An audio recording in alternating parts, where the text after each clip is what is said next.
Hey guys, welcome back to our YouTube channel, but it's like your channel. It's all of our channel. Another video. Another video is here for you. And guess what we're talking about today? What are we talking about? Marriage. Yes. There's people that want to be married. This is for you. There's people that are married. This is for you. There's people that are not married. This is still for you.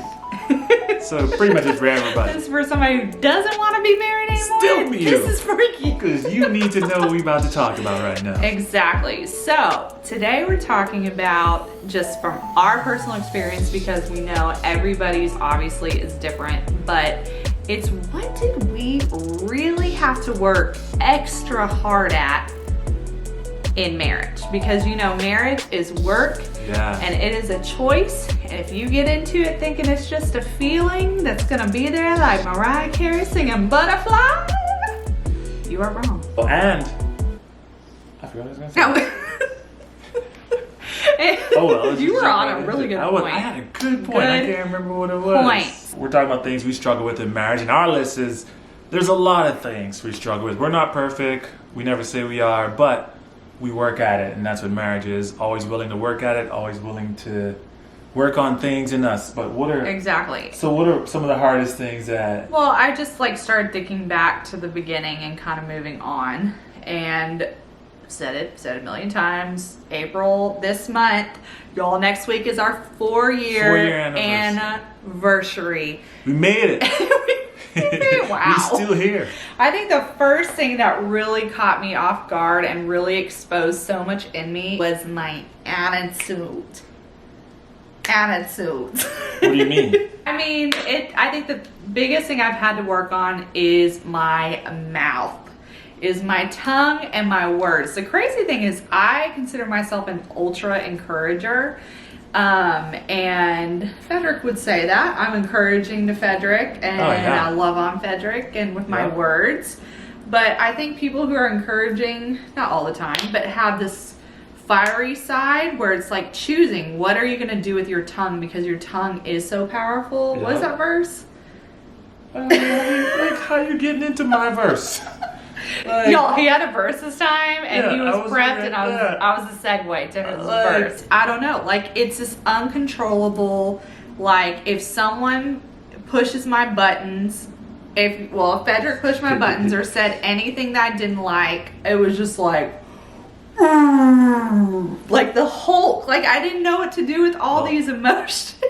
She's just always ready to pounce at any given time. I always tell her, hey, put your weapons down. Exactly. Even if I say something dumb, I'm a guy. I'm going to say dumb things, believe it or not. Yeah. We all do it as guys, and I recognize it's dumb, but she can be sometimes ready to just be ready to flex on them. I'm like, wait a minute. I was like, whoa. What'd you say? I know. What'd you say? Here's the thing. Frederick is literally the most sweetest man and is very intentional with his words. So I'm thinking, oh Lord, if I ended up marrying someone who was very fiery with his words, which you're not, I'm like, what would that be like? That would be like World War III. But the thing is, I wasn't always that way though. So I growing up, I would always be, that was something I struggled with. If someone said something that was mean to me, I was coming back. I was going to clap back. I'm going to say something 20 times mean to hurt their feelings and I knew how to get under people's skin. Did you ever, I still know how to get under people's skin. As, that kind of cover up? No, not humor. I wasn't covering up nothing. I wanted you to know. Mean. I wanted you to know I was trying to say something mean and get under your skin to get you back for more than I did. But speaking of my verse that I had. Oh, okay. So Proverbs 12:18. We're going to read the NIV version here. I love this verse. It's kind of what changed my thought on all this. It says, "The words of the reckless pierce like swords, but the tongue of the wise brings healing." And as the Lord started working on me, He started showing me the power of words and how important it is to select your words. Because I'm a words guy. I'm very selective of my words, like Jacqueline said. And at that moment, I started thinking, you know what?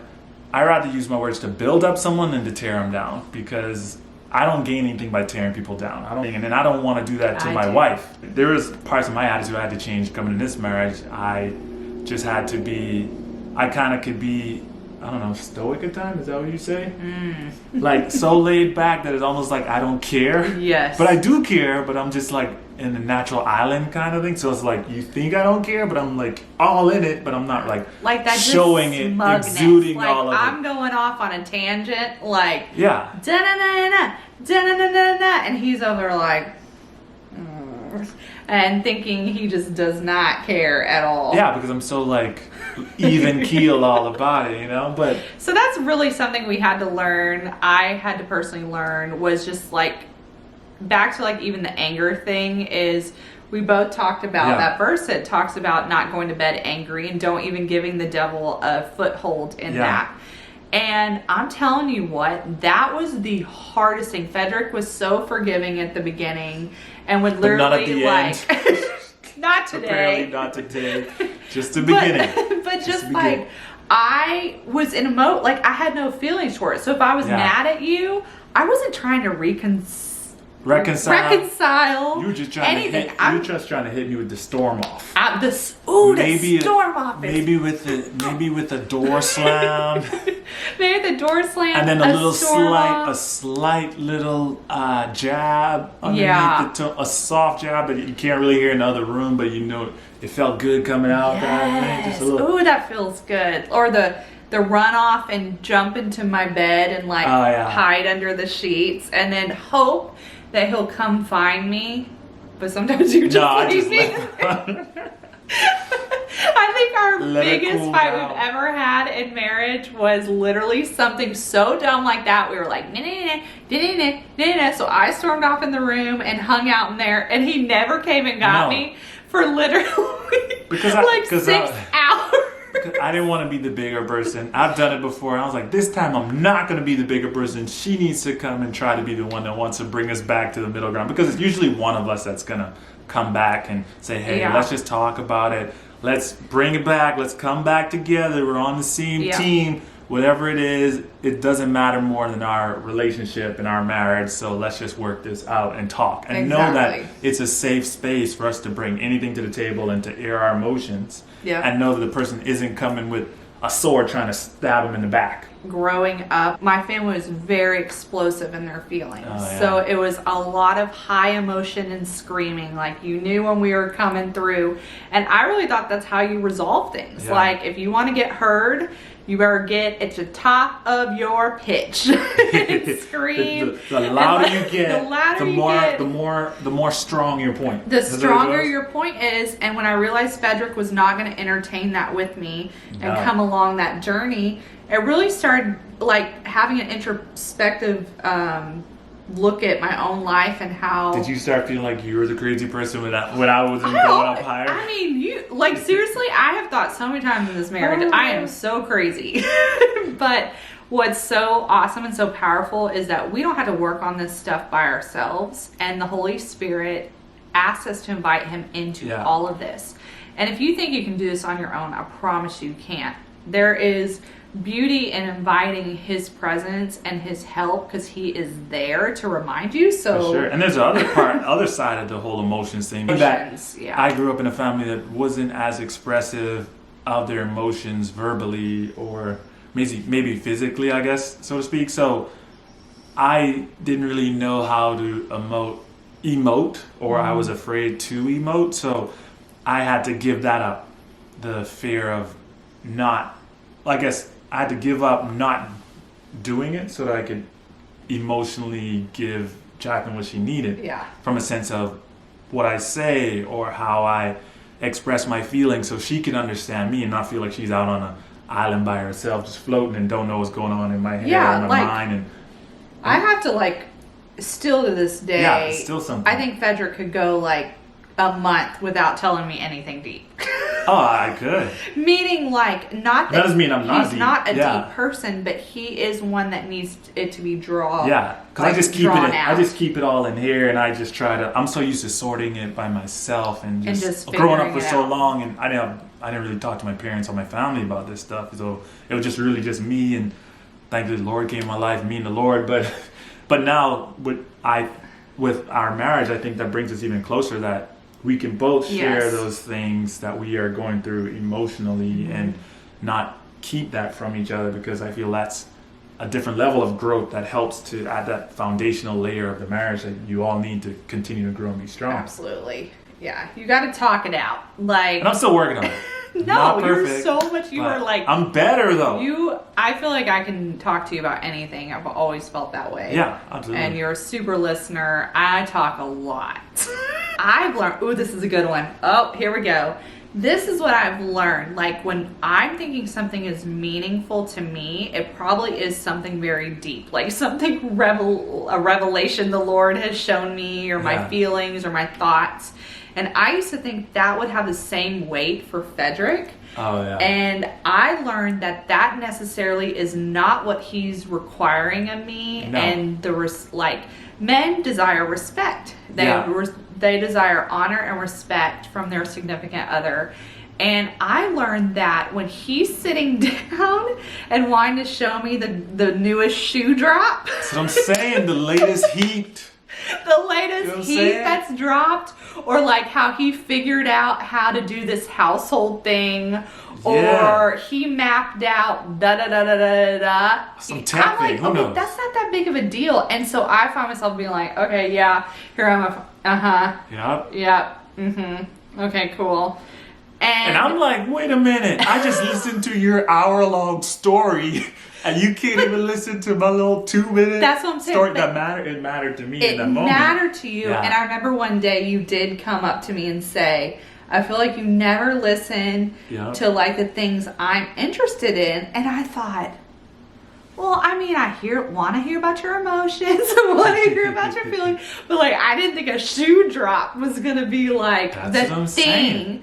But guys, I've learned is like connecting on the fun and connecting on those things that they value and find exciting, and showing them respect and listening is loving that person. Yeah. Most guys like to have indirect interactions with other guys. Like, let's go bowling. Let's go play a sport. Let's go do something where we don't have to talk first. Because we're not going to but a lot of girls can meet for the first time for coffee and just go to deep dive into the emotions. Guys, it takes time. And that's the same thing with our marriage. We have to learn there's different ways. Like, she has to get the deep thoughts and the deep and things also knowing the pull them timing out, of and it. timing matters. Because you can't do it during the Super Bowl. You just don't do it during the Super Bowl. Don't do it during the NBA finals. Documentary last night. No, don't do it during MJ's documentary last night. That's just not gonna be a good time. What do you feel about? Yeah, I'm like, right now. Like, this is like right now. Like, yeah. Do you not see what's happening? And that's was probably my biggest thing, like being 32 and being married and this kind of goes to our next thing of like this total independence. So we were married. But hold on, I'll say one more thing before that. When it comes to like her, speaking of timing, I had to also realize that if something was very, like if there was a topic to her that was so important, I had to always let her know that she was more important than any of the other stuff that I wanted. Like any other TV show I was watching, or if it's a game I'm playing, or if it's some work I'm doing, that I would always stop that for her. And me being the guy that I am, I always like to lock in and just get stuff done. And I always have a big list of things I want to get done in the day. I'm an achiever. Let's go. Not to realize like, hey, at any moment I should be able to push pause, because she is the number one thing. It matters that much. So those are things I have to learn. Well, no, I thought that was just so good. I'm feeling like this is probably going to be a part 1 and part 2. Yeah. We were going to talk about real fast is just independence. I know some of you guys are into your 30s or into your 40s, maybe, even further on, and you just start adapting this, even in your 20s, like, you're girl boss, you're doing your thing, and then it's like you have this image of what marriage will be, that it will just kind of come along what you're already doing, and it will, because you'll find someone who partners with you in that purpose, but you aren't single. So like there are things you are going to have to let go of as a married woman. Yeah. And one of them was when I'm talking to my husband, I'm not talking to my girlfriends. Yeah. Like, it's very different, just the way our communication style. Like, I'm a girl's girl. I love coffee dates. I love gathering groups of girls. And I found myself my feelings hurt if Frederick didn't respond to me like a girlfriend would. Oh, yeah. your expectation, you have this expectation level, like Yeah. I was supposed to respond the same way. Yep. But I'm not wired that way. No, but Yeah. it was like constant. I felt the Lord constantly reminding me, like, this is your husband. This is Yeah. not your girlfriend. And Like, you always say that, like, oh my gosh, this is why I need to talk to my girls. I was like, okay, like, that's what do you want fair. from me? I was like, I'm giving you my best stuff right now. This is what I got. Anyways, our next point is leaving and cleaving. The Lord tells us to leave and cleave to our husband and a wife. And for me, what that meant for me, like, it was easy, obviously, like, yeah, with my hubby, Yeah. leaving and cleaving. But what I didn't realize I would have to leave a lot of was just kind of that still feeling like you're in your mom and dad's family unit. Yeah. So when it comes to tradition Mhm. and their expectations of continuing Yep. traditions. Exactly the way it was. Exactly the way it is what we do on Thanksgiving, is what we do on Christmas. And some people, they just do that. They Yeah. just carry it on. But for And that's fine. that's fine. But for Frederick and I, we felt like for me to honor my husband Yeah. because he wanted to start, he's not from this country. No, you spent years like on your own. Oh, years on doing my own. Christmas Yeah, and yeah. Thanksgiving. For sure. And waiting for the moment when I'll have a family. To actually do these things. Yeah. For me, I always felt like I waited so long and just wanted to I have a family now, and I just wanted to start new traditions that we can start, because Yes. I had traditions too that were so different than the way Jacqueline and her family did stuff. So we were like, we just need to find a middle ground that we can have and pass on Yes. to our kids and make it special for them as it was special for us. Yeah, but there was a lot of tears in that. No, there's a lot of tears because change is hard, and Change is so hard. You have to put on your big boy and big girl pants to have those conversations sometimes that Yeah. you know may not go over well with everybody else, but you still have to do what's best for you. Yeah. And that's part of leaving and cleaving, just knowing that this is your immediate family now. Like, your immediate family has changed from your brothers and sisters and your mom and dad to your husband, your wife, and your kids, if you have them. Well, yeah, I think I think about that first Christmas together. Oh, yeah. Frederick's heart was really to start establishing something new Yeah. for us. And I'm like, no, Christmas is supposed to be. Yeah. Like, literally could not, like, I couldn't comprehend. But then again, I'm a recovering people pleaser. And Yeah. I'm just like, I can't hurt my dad's feelings. I can't Yeah. hurt my mom's feelings. And it's not that big of a deal. It's moving on now that my sister and everybody's got kids and everybody's doing different things. It's like, it's easier now, but that first one is like, what? So like, we decided, you know what? Somebody had blessed us with a getaway to the Four Seasons. And Who gonna say no to that?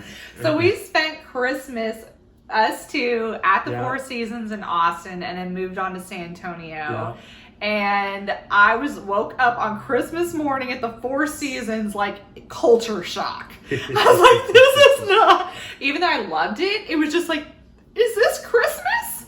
Is this And then, like, all the families Then we that saw were other there. families that were there. They had their gifts. I was like, wow, people do this. People do this. You know what? We would have never actually got to experience that and see it if we had not taken those I know. steps What to a actually sob do it. story. I had to spend I Christmas know, at the Four Seasons. like, oh, yeah. Like, we get so emotionally tied into Yeah. traditions that when you start your marriage, you forget, like, what he is feeling and Yeah. what his thoughts are like, I'm leaving and cleaving. So Yeah. whatever you are, if we're one in marriage, like, everything you're feeling, I should take into account that this affects both of us, not just you, not just me. What worked for you and your family before you got married may not necessarily be the best for what the best for you and your husband and your kids currently. Their situation. So you just have to go with Well, you have an opportunity, you have a clean slate, whether it's not just traditions, it's emotionally, like we've talked about, how you handle things, how you're in an argument, how you go to bed, how you live out your passions and your dreams with one another, how you support one another. Like,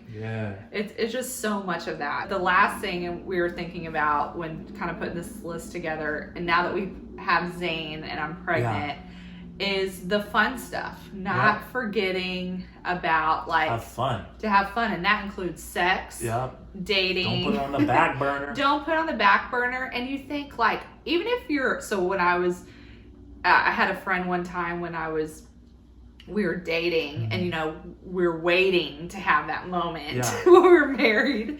And I remember her saying, "Oh my gosh, like, I'm so tired. I can't even have sex tonight." And I thought, oh my gosh, what kind of wife is that? I'm gonna be ready. We'll edit that. Or we won't. And literally that's what I thought. I was like, there's no way, like, it's gonna be Monday, Tuesday, Wednesday, Thursday. I don't know why I'm snapping this whole video. But you know, it's life though. But life can happen, and then it could literally slip past you. You could get so occupied with so many things, whether it's work or bills or kids or just family stuff or responsible things and or trips and stuff, and some things can end up in the back seat that are pivotal for keeping your marriage nice and fun and steamy and awesomely fun. The first year of marriage before kids was one way, and then when kids come, you learn and adapt. You learn and adapt, and you learn how intentionality is everything. Clutch. And then also putting aside your feelings and serving that person with what they're needing in that moment, because it may not always be at the same time like both y'all, the fire may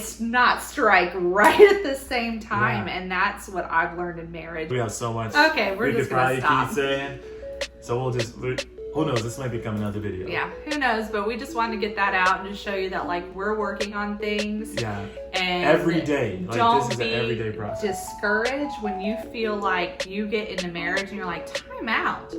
I thought this was supposed to be the easiest thing if I've found the one.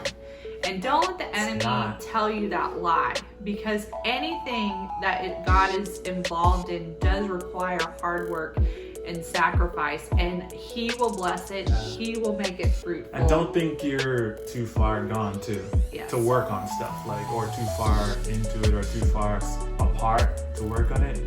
You both can work on it. You both can restore marriages. You both can get your fire back if you lost it. It's there. Yes. So put in the work. Know it's a lot of work, but know it's so freaking awesome to have somebody always that's in it just as committed as you are. And have fun. Have fun. So keep having fun, keep laughing, and keep enjoying one another. Okay. Don't forget to subscribe. Love y'all. Hit that like button. Again, comment below what you would like to see. So yes. Okay. Bye.